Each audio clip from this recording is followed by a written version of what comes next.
आज की इस वीडियो में हम ट्रांसपोर्टेशन प्रॉब्लम के बारे में बात करेंगे। ये वीडियो मैं पहले भी अपलोड कर चुका हूँ, लेकिन वो पार्ट 1 था जिसमें हमने फर्स्ट 3 मेथड्स के बारे में बात की थी। अब हम पार्ट 2 पर कंसंट्रेट करेंगे। सेकंड पार्ट में हम नेक्स्ट 2 मेथड करेंगे। फर्स्ट मेथड का नाम है testing stone method, second method का नाम है मोदी मेथड। जैसे कि मैंने पहले वीडियो में भी बताया था, जो कि मैं अपलोड कर चुका हूँ, कि टेस्टिंग स्टोन मेथड और मोदी मेथड को करने के लिए आपको वैम मेथड आना चाहिए। वैम मेथड मतलब वोगल अप्रॉक्सीमेशन मेथड। ये मेथड आपको आता होगा तभी आप टेस्टिंग स्टोन मेथड और तभी आप मोदी मेथड कर पाएंगे, नहीं तो आपके लिए डिफ़िकल्ट है। इन दो मेथड से भी हम टेस्टिंग स्टोन मोदी मेथड कर सकते हैं, लेकिन इन दोनों को अप्लाई करने के बाद अगर हम टेस्टिंग स्टोन मोदी मेथड करते हैं तो वो डिफ़िकल्टी से आंसर आएगा। वैम मेथड लगाने के बाद, वोगल अप्रोक्सीमेशन मेथड लगाने के बाद आंसर जो है वो ईज़िली कुछ स्टेप्स के बाद आ सकता है, नहीं तो इसमें बहुत सारे स्टेप्स हमें फर्दर जाना पड़ेगा आंसर कैलकुलेट करने के लिए।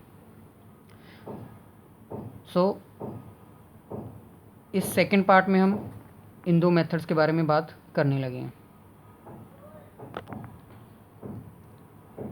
ये है हमारे पास question, transportation problem by using testing stone method.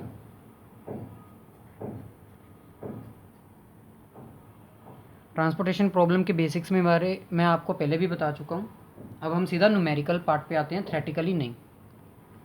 Question है solve the following transportation problem by using stepping stone method. इसको हम स्टेपिंग स्टोन मेथड भी कहते हैं, स्टेपिंग स्टोन मेथड जो इसका ओरिजिनल नेम है, क्योंकि इसमें बहुत सारे स्टेप्स आते हैं इसलिए हम स्टेपिंग स्टोन मेथड भी इसको कहते हैं। तो ये है हमारे पास क्वेश्चन। इसमें हम पहले वोगल्स अप्रॉक्सीमेशन मेथड लगाएंगे, जो मैं आपको पहले वीडियो में भी बता चुका हूँ। एक बार फिर से इसको रिकैप कर लेते हैं, हमारा इजीली ट्रांसपोर्टेशन प्रॉब्लम का ये क्वेश्चन सोल्व हो जाएगा। वोगल मेथड में सबसे पहले हम स्मॉलेस्ट वैल्यू देखते हैं रो में, वो है 3। उसके बाद हम सेकंड स्मॉलेस्ट वैल्यू देखते हैं जो है 5, और इन दोनों का डिफरेंस हम लिख लेते हैं 2। इसको आप किसी भी कैपिटल लेटर से डिस्क्राइब कर सकते हैं। ऐसे ही सेकंड रो में भी स्मॉलेस्ट सेकंड स्मॉलेस्ट बराबर हैं इसलिए 0। उसके बाद थर्ड रो में भी smallest second smallest, so difference क्या है 2। इसी तरह हम कॉलम के लिए भी वही मेथड फॉलो करेंगे, smallest 4 second smallest 5, so difference आ जाएगा 1। ऐसे स्मॉलेस्ट सेकंड स्मॉलेस्ट डिफरेंस आएगा 3, स्मॉलेस्ट सेकंड स्मॉलेस्ट डिफरेंस आ गया 1, स्मॉलेस्ट सेकंड स्मॉलेस्ट डिफरेंस आ गया 1। अब इस डिफरेंस कैलकुलेट करने के बाद हम सबसे हाईएस्ट वैल्यू देखते हैं इनमें से क्या आई है। हाईएस्ट वैल्यू जो आई है वो है 3। अब 3 की कॉलम में से हम स्मॉलेस्ट कोस्ट, जिसमें स्मॉलेस्ट कोस्ट आ रही है उसको सिलेक्ट करेंगे। स्मॉलेस्ट कोस्ट इसमें आ रही है, इधर डिमांड 20 की है, सप्लाई 40 है, सो 40 में से 20 डिडक्ट करके हम इसको डिमांड इसकी पूरी कर देंगे। इसको हम अलॉट कर देंगे 20। ये कॉलम क्या हो जाएगा कैंसल, इधर बैलेंस क्या रह गया 20। ऐसे ही हम फिर से डिफरेंस दोबारा कैलकुलेट करेंगे, स्मॉलेस्ट सेकंड स्मॉलेस्ट 2 0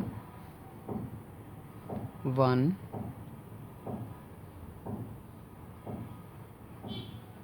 1।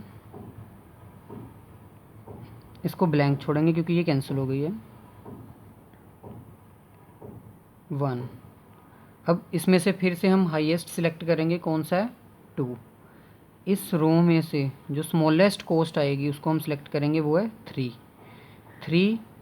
30 की डिमांड 30 की सप्लाई है, सॉरी, इसमें डिमांड 40 की है, सो 30 इसको अलॉट कर देंगे। ये हो जाएगी कैंसिल, इधर बैलेंस रह जाएंगे 10। वैसे हम फिर से करेंगे, डिफरेंस कैलकुलेट करेंगे। इधर क्या आएगा, ब्लैंक, डिफरेंस 0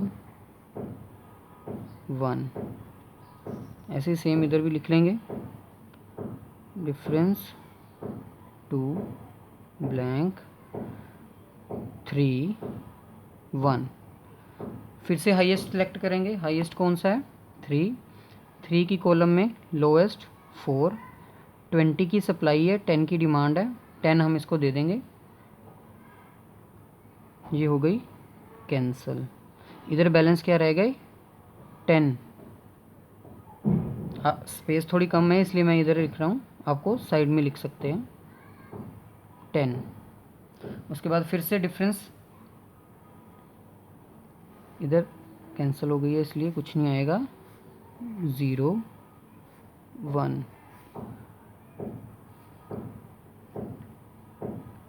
2 कैंसिल हो गई है, ये भी कैंसिल हो गई है 1। अब इनमें से हाईएस्ट क्या है 2, अब इसमें से हम सिलेक्ट करेंगे लोएस्ट 4, 50 30 अलॉट कर देंगे। ये क्या हो जाएगा कैंसिल, इधर बैलेंस क्या रह जाएंगे 20। सेम इसी तरह हम दोबारा से, कैंसिल हो चुकी है ये, इधर 4 इधर 5, ये कैंसिल हो गई है, ये भी कैंसिल ये भी कैंसिल। अब डिफरेंस 1, हाईएस्ट कौन है 5, सो हम 5 सिलेक्ट करेंगे। इधर 10 बैलेंस है, 30 की डिमांड है, 10 इसको अलॉट कर देंगे, इसको हम कर देंगे कैंसिल। इधर क्या रह जाएगा बैलेंस 20। अब क्योंकि 20 सिर्फ एक ही बचा है इसलिए हम इसी को 20 अलॉट कर देंगे, सभी हो जाएंगे कैंसिल।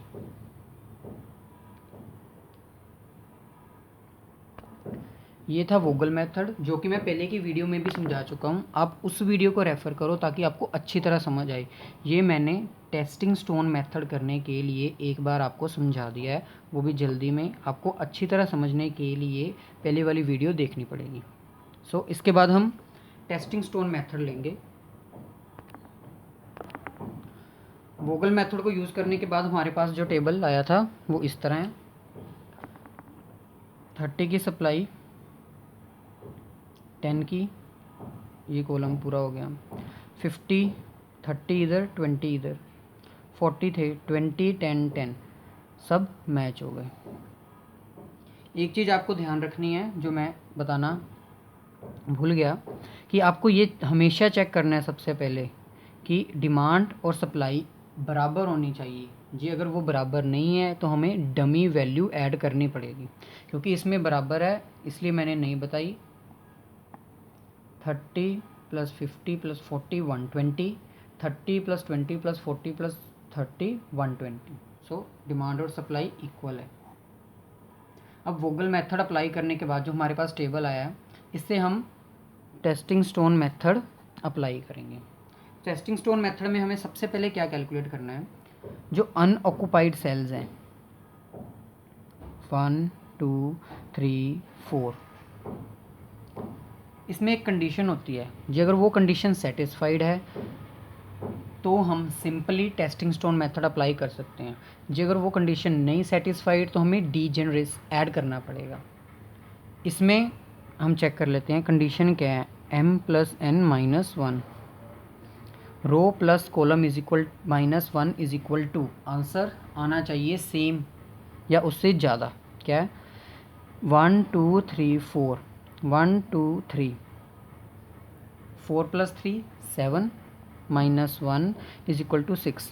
मतलब ऑक्युपाइड सेल्स जो हैं वो मिनिमम 6 होने चाहिए, उससे ज़्यादा है तो टेस्टिंग स्टोन मेथड लग जाएगा, 6 के बराबर हैं तो भी टेस्टिंग स्टोन मेथड लग जाएगा जी। अगर 6 से कम है तो पहले हमें इसे डीजेनरेट करना पड़ेगा, उसके बाद टेस्टिंग स्टोन मेथड लगाना पड़ेगा। अब चेक कर लेते हैं इसमें जो हमारे ऑक्युपाइड सेल्स हैं 1 2 3 4 5 एंड 6, क्योंकि इधर हमारे ऑक्यूपाइड सेल्स इस कंडीशन के बराबर हैं तो हमारी कंडीशन सेटिस्फाइड है। हम आगे सोल्व कर सकते हैं बिना डिजेनरेसी ऐड की। कंडीशन सेटिस्फाइड होने के बाद जो नेक्स्ट स्टेप है वो हम चेक करेंगे कि जो अनऑक्यूपाइड सेल्स हैं, जैसे 5 8 6 5 7 6, ये जो अनऑक्यूपाइड सेल्स हैं इनमें कोस्ट, हमारा रीज़न क्या है इनको चेक करने का, कि हम ये फाइंड आउट करेंगे कि इनमें से कहीं कोई ऐसी ट्रांसपोर्टेशन सॉल्यूशन है जिसमें कोस्ट कम लग सकती है। वोगल मेथड से तो ये आंसर ऑप्टिमाइज्ड आ गया, लेकिन टेस्टिंग स्टोन मेथड से हम अब इसको ऑप्टिमाइज्ड करेंगे। अपनी ट्रांसपोर्टेशन कॉस्ट को मिनिमाइज़ करने के लिए हम टेस्टिंग स्टोन मेथड अप्लाई कर रहे हैं। हम ये चेक करेंगे कि जो अनऑक्यूपाइड सेल्स हैं, क्या कोई ऐसा अनऑक्यूपाइड सेल है जो हमें ऑक्यूपाइड सेल में से भी कम की कॉस्ट लाकर दे सकता है। जी अगर कोई ऐसा ऑक्यूपाइड सेल है तो वो कौन सा है, ये फाइंड आउट करेंगे हम इसमें, क्योंकि हमारी प्रॉब्लम ही क्या है, ट्रांसपोर्टेशन प्रॉब्लम, जो कि कॉस्ट की प्रॉब्लम है। इसलिए हम कॉस्ट को डिक्रीज़ करने के लिए ये चेक कर रहे हैं कि जो अनऑक्यूपाइड सेल हैं क्या वो ऐसे कोई अनऑक्यूपाइड सेल हैं इन सब में से जो हमारी ऑक्यूपाइड सेल से भी ऑप्टिमाइज्ड रिजल्ट दे सकता है, मतलब हमारी कॉस्ट को और कम कर सकता है। ये चेक करने के लिए हम लूप्स बनाएंगे। लूप्स कैसे बनाते हैं, जैसे पहले हम इधर लिख लेते हैं कि कौन कौन से सेल अनऑक्यूपाइड है। जैसे ए पी, इधर लिखेंगे हम A P, A Q, A Q, A S, A S, 5 Q, 5 R, sorry B R, C P. So हमने सभी अनऑक्यूपाइड सेल्स लिख लिए हैं। 1 2 3 4 5 6, 1 2 3 4 5 6। अब हम इनके लूप्स बनाएंगे। लूप्स कैसे बनाते हैं, जो अनऑक्यूपाइड सेल्स हैं उनको हम ऑक्यूपाइड सेल की हेल्प से लूप्स बनाएंगे। कैसे, जैसे फर्स्ट ये इधर गया, इसके बाद हमने एंड इसका यहीं पर करना है। सो उसके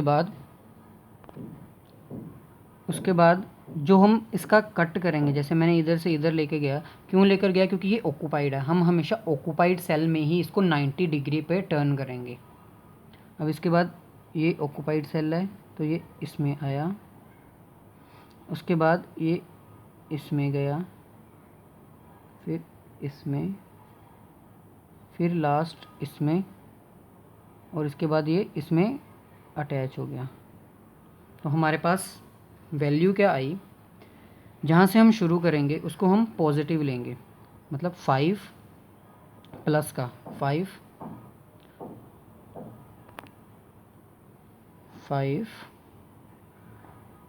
-3 +4 -5 +4 -4, इसका आंसर लिख लेंगे। ऐसे ही हम E Q, A S, B Q, B R, C P को, जो अनऑक्यूपाइड सेल है इनमें, उनको ऑक्यूपाइड सेल की हेल्प से इनके लूप्स बना लेंगे, जैसे कि इसमें बनाए हैं। इसमें मैंने लाइन से बनाकर दिखा दिया है कि कैसे बनाने हैं, बाकी आप अपने आप बना लीजिए। मैं एक और बनाकर दिखा देता हूँ। जैसे कि अनऑक्यूपाइड सेल है हमारे पास 8, ए क्यू, 8 में से सबसे पहले हम 3 पर जाएंगे। 8 पर लेके जाने के बाद हम इसको 4 पर लेकर आएंगे, फिर 2 पर, फिर उसके बाद डायरेक्ट ये 8 से हिट कर जाएगा। सो ऐसे ही हम सभी के लूप्स बना लेंगे। पहली वैल्यू आएगी 8 -3 +4 -2, ऐसे इसी की वैल्यू लिख लेंगे। ऐसे हम सबकी वैल्यू कैलकुलेट करके वैल्यू फाइंड आउट कर लेंगे। ए एस की value, A S 6 minus 5 plus 4 minus 3, और इधर आके ये इसके साथ स्ट्रक कर जाएगा। इसकी वैल्यू नहीं लिखनी, इसकी हम पहले लिख चुके हैं। ऐसे ही बी क्यू की 5 minus 2 plus 5 minus 4, B R की 7 minus 4 plus 5 minus 4, C P की 6 माइनस 4 प्लस 4 माइनस 5। इन सबको हम ऐड प्लस करके इनकी वैल्यू इधर लिख लेंगे। 5 minus 3 2, 2 plus 4 6, 6 minus 5 1, 1 plus 4 5, 5 minus 4 1। सो पहले की वैल्यू आ गई 1। ऐसे ही हम सबकी कैलकुलेट कर लेंगे। 8 minus 3 5, 5 plus 4 9, 9 minus 2 7, 6 minus 5 1, 1 plus 4 5, 5 minus 3 2, 5 minus 2 3, 3 plus 5 8, 8 minus 4 4, 7 minus 4 3, 3 plus 5 8, 8 minus 4 4, 6 minus 4 2, 2 plus 4 6, 6 minus 5 1।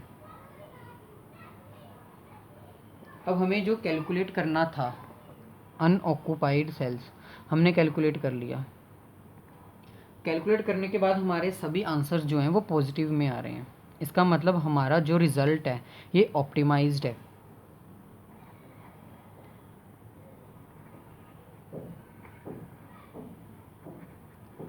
Optimised result है।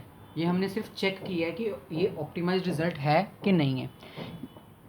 जी अगर इनमें से कोई भी वैल्यू नेगेटिव में आती, जैसे फॉर एग्ज़ाम्पल हम ले लेते हैं कि ये वाली वैल्यू ए एस नेगेटिव में आ रही है, तो हम ए एस के 4 कॉलम्स जिससे हमने इनको कनेक्ट किया था, जिनसे हमारी इसकी लूप्स बनाई थी, उनको हम उठाएंगे। हमने इसकी लूप्स कैसे बनाई थी? ए एस की 6 माइनस 5 प्लस 4 माइनस 3, तो ये इसकी लूप बनी थी। अगर इसकी वैल्यू नेगेटिव में आती तो हम इसको सिलेक्ट करते, मतलब इसमें सॉल्यूशन है कि हमारा ये जो रिज़ल्ट है, अगर हम इसकी कॉस्ट सिलेक्ट करते हैं तो हमारी ट्रांसपोर्टेशन कॉस्ट कम आ सकती है। ऐसा पॉसिबल है जी अगर ये नेगेटिव में होता।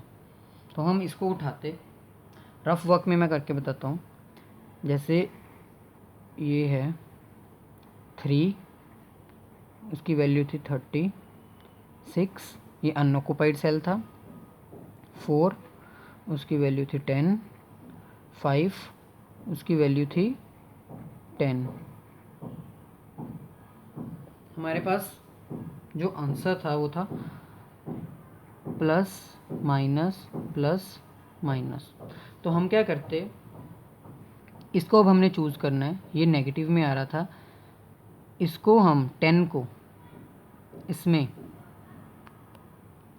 ऐड कर देंगे। 10 को ही क्यों ऐड करेंगे? जैसे हमने इसमें से -2 सिलेक्ट किया, इसमें भी कंडीशन होती है -2। जो अगर कोई और माइनस में भी होता, जैसे 1 भी माइनस में है, तो हम कौन सा सिलेक्ट करते? -1 और -2। हम हाईएस्ट माइनस सिलेक्ट करते, मतलब -2। जो अगर -4 होता तो हम -4 को सिलेक्ट करते, -2 को नहीं। हाईएस्ट माइनस हम सिलेक्ट करते हैं और उसकी वैल्यू में हम चेंज करते हैं। अनऑक्युपाइड सेल को ऑक्युपाइड में कन्वर्ट करते हैं, ये चेक करने के लिए क्या पता कि जो अनऑक्युपाइड सेल है उससे हमारी ट्रांसपोर्टेशन कॉस्ट कम आ सके। अब इसमें हमने 10 क्यों सिलेक्ट किया? उसमें हम हाईएस्ट नेगेटिव सिलेक्ट करते हैं, इसमें हम लोएस्ट नेगेटिव सिलेक्ट करते हैं। इसमें लोएस्ट नेगेटिव 10 है, -10 +10 -30, और इधर कुछ भी नहीं है क्योंकि ये अनऑक्युपाइड था, इसलिए लोएस्ट नेगेटिव क्या है, -10। अब इस 10 को हम इसमें ऐड करेंगे, ये बन जाएगा 10।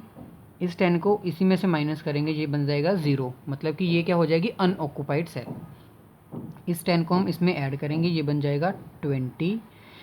इस को हम इसमें से माइनस करेंगे तो ये क्या बन जाएगा, 20। तो हमारे पास जो अब न्यू वैल्यू आती तो वो क्या आती, हम ऊपर टेबल में इसको चेंज कर देते। इसकी वैल्यू आ जाती है 10 जो हमने नीचे कैलकुलेट की है, इसकी वैल्यू हो जाती है 0, ये अनऑक्यूपाइड सेल बन जाता। इसकी वैल्यू हो जाती 20 जो हमने इधर कैलकुलेट की है, और इसकी वैल्यू हो जाती 20।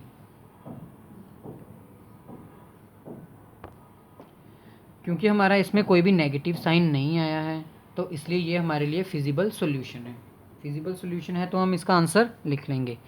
आंसर कैसे लिखेंगे, पहले भी मैंने बताया है, 3 × 30, 4 × 30, 4 × 20, 2 × 20, 4 × 10, 5 × 10। ऐड करने पे जो कॉस्ट आएगी वो आंसर होगा। So total cost first A के केस में 3 × 30, बी के केस में 4 × 30, 4 × 20, सी के केस में 2 × 20, 4 × 10, 5 × 10। इनकी हम टोटल कॉस्ट कैलकुलेट कर लेते हैं, 90, 120, 80, 40, 40 एंड 50। अब इन सब को टोटल हम प्लस कर लेंगे इन सब का, तो आंसर आएगा 420। So total transportation cost is 420। सो जो पहले वाला न्यूमेरिकल था वो इजीली अंडरस्टैंड हो जाए इसलिए मैंने लिया था, सिंपल था। अब इसमें थोड़े कुछ पॉइंट्स हैं जिसमें हमारी वैल्यू नेगेटिव आएगी और हमें दोबारा से एक टेबल बनाकर उस अनऑक्यूपाइड सेल को ऑक्यूपाइड कर कर कैलकुलेट करना पड़ेगा। क्या इससे हमारी टोटल कॉस्ट कम आ रही है? तो ये है हमारे पास नेक्स्ट क्वेश्चन, जिसमें वोगल मेथड से हमने अलॉट कर दिया डिमांड और सप्लाई। अब हमें सबसे पहले यही चेक करना है कि m + n - 1 ये कंडीशन सेटिस्फाइड है कि नहीं। 1 2 3 1 2 3 6 - 1 = 5। सो हमारे 5 होने चाहिए ऑक्यूपाइड सेल्स या उससे ज़्यादा। 1 2 3 4 5। सो हमारे ऑक्यूपाइड सेल्स 5 हैं, जितने हमें रिक्वायर्ड हैं। सो हमारी कंडीशन सेटिस्फाइड है। अब हम इसको सॉल्व करेंगे जैसे पहले क्वेश्चन सॉल्व किया था। जो अनऑक्यूपाइड सेल हैं WB, उनकी वैल्यू कैलकुलेट करते हैं उनमें लूप्स बनाकर। WC XC YA।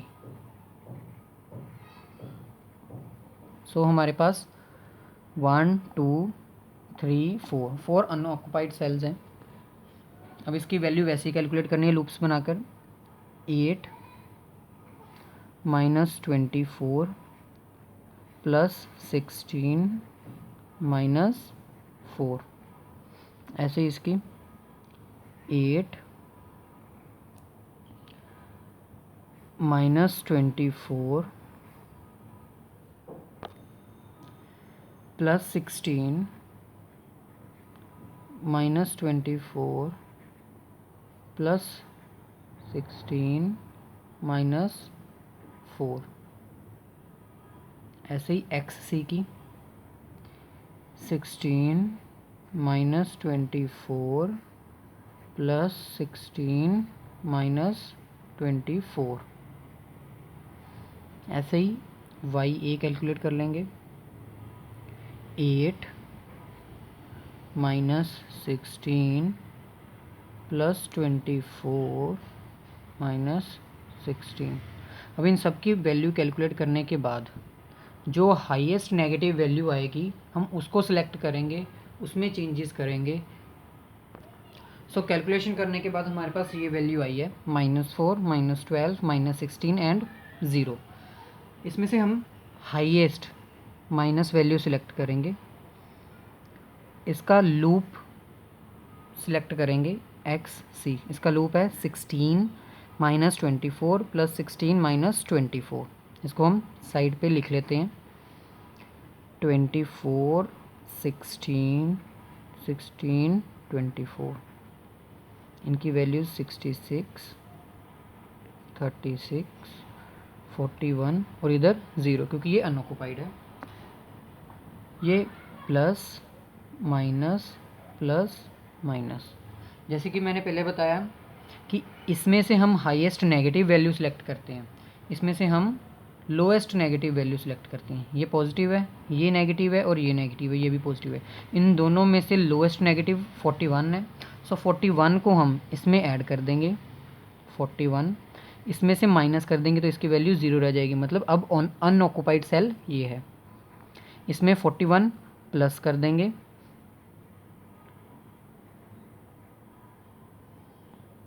इसमें से माइनस कर देंगे,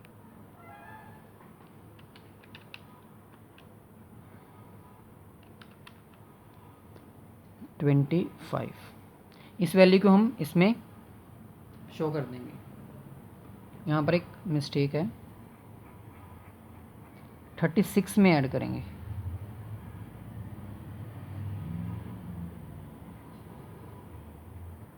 सो हमारे पास जो न्यू वैल्यू आई है 16 पे हम लिखेंगे 77, 24 पे लिखेंगे 25।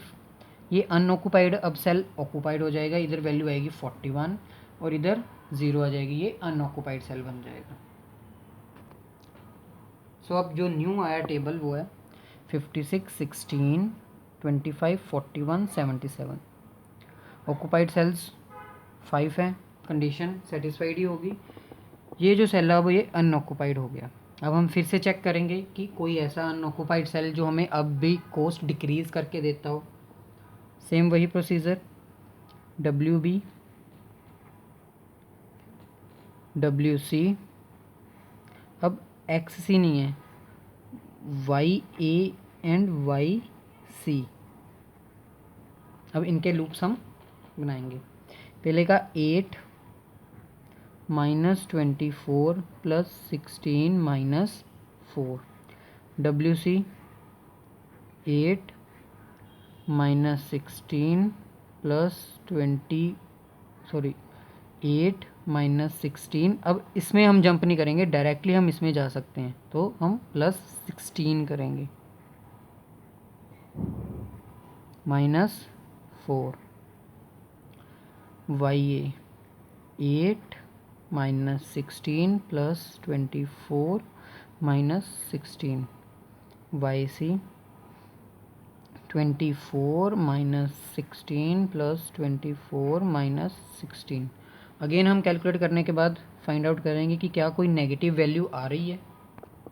सो कैलकुलेट करने के बाद हमारे पास -4 4 0 16, इनमें से नेगेटिव वैल्यू इसकी आ रही है सिर्फ, इसलिए हम इसको सिलेक्ट करेंगे, इसमें हम चेंजेस करेंगे। WB की वैल्यू हम इधर लिख लेते हैं। ये हम रफ वर्क कर रहे हैं, आपको पेपर में ऐसा रफ वर्क नहीं करना, डायरेक्टली कैलकुलेट कर सकते हो आप। अभी मैं सिर्फ समझाने के लिए आपको साइड में कैलकुलेशंस करके बता रहा हूँ। सो WB की वैल्यू लिख लेते हैं जिससे इसका लूप बना है 8,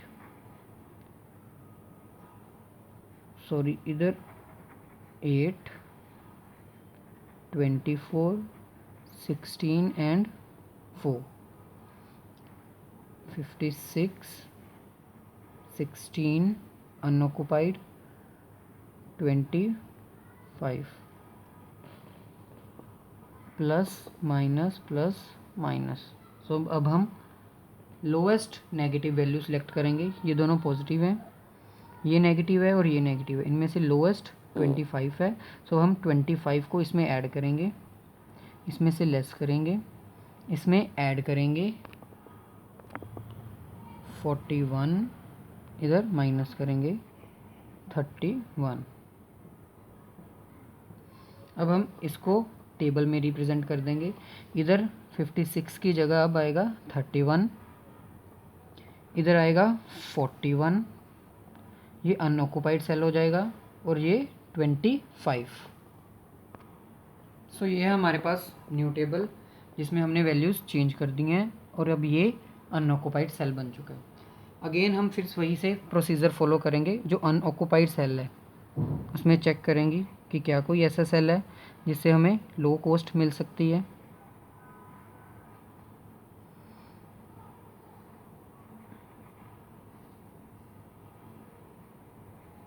अब इनके हम लूप्स बनाएंगे। पहली वैल्यू है 8 - 16 +16 - 4। नेक्स्ट वैल्यू है 24 - 16 +4 - 8। Next value 8 -4। अब हम इसको सिलेक्ट नहीं करेंगे क्योंकि इसमें लूप्स नहीं बन सकता, डायरेक्टली इसको सिलेक्ट करेंगे। 8 - 4 +8 - 16। 8 - 4 +8 - 16। YC 24 - 16 +25 माइनस 25 नहीं 8। 24 - 16 +8 - 4 +16 -16। ये थोड़ा लेंथी था, इसको ध्यान से देख लेंगे। 24 - 16 +8 -4 +16 -16 इधर एंड। सो अब हम इसकी सबकी वैल्यू कैलकुलेट कर लेंगे। सो कैलकुलेट करने के बाद हमारे पास ये आंसर आया है 4 4 -4 12। अब इसमें फिर -4 आ रहा है, हमें एक बार और कैलकुलेट करनी पड़ेगी। जब तक हमारा सभी आंसर पॉजिटिव में नहीं आ जाते या ज़ीरो में नहीं आ जाते तब तक हमें कैलकुलेट करनी पड़ेगी। सो एक बार और टेबल बनाते हैं। अब जो नेगेटिव है, अब हम इसका अनऑक्यूपाइड सेल एक्वायर करके इसमें चेंजेस करेंगे, ये कैलकुलेट करने के लिए कि क्या और लोएस्ट कॉस्ट आ सकती है। सो ये है YA। इसके सेल हम देखते हैं, इसकी लूप्स कैसे बनी थी। 8 4 8 16। इनके सेल लिख लेते हैं 31 25। इधर अनऑक्यूपाइड था तो 0, ये है 77। Plus minus plus minus. अब ये दोनों प्लस में हैं, हमने कौन सा सिलेक्ट करना होता है, लोएस्ट नेगेटिव। लोएस्ट है 31, इसको 31 इधर ऐड हो जाएगा, इसमें से लेस हो जाएगा, इसमें ऐड हो जाएगा, और इसमें लेस हो जाएगा। तो हमारे पास फिर से न्यू वैल्यू आएगी जिसमें हम न्यू टेबल बनाएंगे। अब ये अनऑक्यूपाइड सेल बन जाएगा, इधर 31 ऐड हो जाएगा, इधर 46 आ जाएगा, और इधर 56 आ जाएगा। न्यू टेबल बनाते हैं। सो हमारे पास अब न्यू टेबल आ गया है जिसमें हमने वैल्यूज़ चेंज कर दी हैं। इधर 41 है। ओके, अब हम फिर से जो अनऑक्यूपाइड सेल्स हैं उनकी वैल्यूज़ चेक करेंगे। WA WC XB YC। अब इन ये लूप्स बनाएंगे हम। 4 -16 -16 नहीं आएगा, इधर -8 आएगा। क्योंकि इससे लूप नहीं बनेगा। सो 4 माइनस 8 प्लस 16 माइनस 8, ऐसे ही WC 8 minus 16 plus 16 minus 8 plus 16 minus 8, ऐसे ही XB 24 माइनस 16 प्लस 8 माइनस 16, ऐसे हम YC बना लेंगे 24 माइनस 8 माइनस 16 नहीं लेंगे क्योंकि इससे लूप नहीं बनेगा। 24 माइनस 8 प्लस 16 माइनस 16, ऐसे लूप बन जाएगा। सो 24 माइनस 8 प्लस 16 माइनस 16। अब फिर से वैल्यू कैलकुलेट करके हम फाइंड आउट करेंगे कि क्या अब भी कोई नेगेटिव वैल्यू आ रही है। सो कैलकुलेशन करने के बाद हमारे पास जो वैल्यू आ रही है वो है 4 8 0 16। सो अब इनमें से कोई भी नेगेटिव वैल्यू नहीं आ रही है, एक ज़ीरो है, बाकी ज़ीरो से अबव है। सो ये हमारा सॉल्यूशन है। इसका मतलब ये जो टेबल है इससे जो ट्रांसपोर्टेशन कॉस्ट आएगी वो लोएस्ट आएगी, तो ये हमारा आंसर होगा। अब वैसे ही जैसे हम सबकी टोटल कॉस्ट कैलकुलेट करते हैं वैसे ही हम इसके भी टोटल कॉस्ट कैलकुलेट कर लेंगे। 8 इंटू 56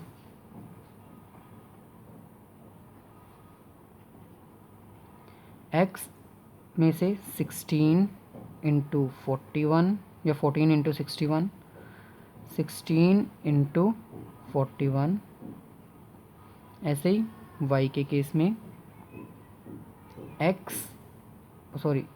इंटू 31, 16 इंटू 46, मल्टीप्लाई करने पर प्लस करने पर जो आंसर आएगा वो हमारी टोटल कॉस्ट होगी।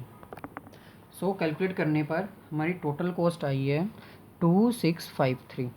सो ट्रांसपोर्टेशन कॉस्ट इज ₹2653। सो ये हमारा आंसर है विद टेस्टिंग स्टोन मेथड थोड़ा लेंथी है, लेकिन इसको ध्यान से करने पे आप इसको अंडरस्टैंड कर सकते हैं इजीली। ये आपके फिंगर टिप्स पे आ सकता है। I hope you like my video. आपको मेरी वीडियो पसंद आई होगी। Please share this video with your friends, help them for learning, and subscribe my channel for future learning. Till then, bye bye.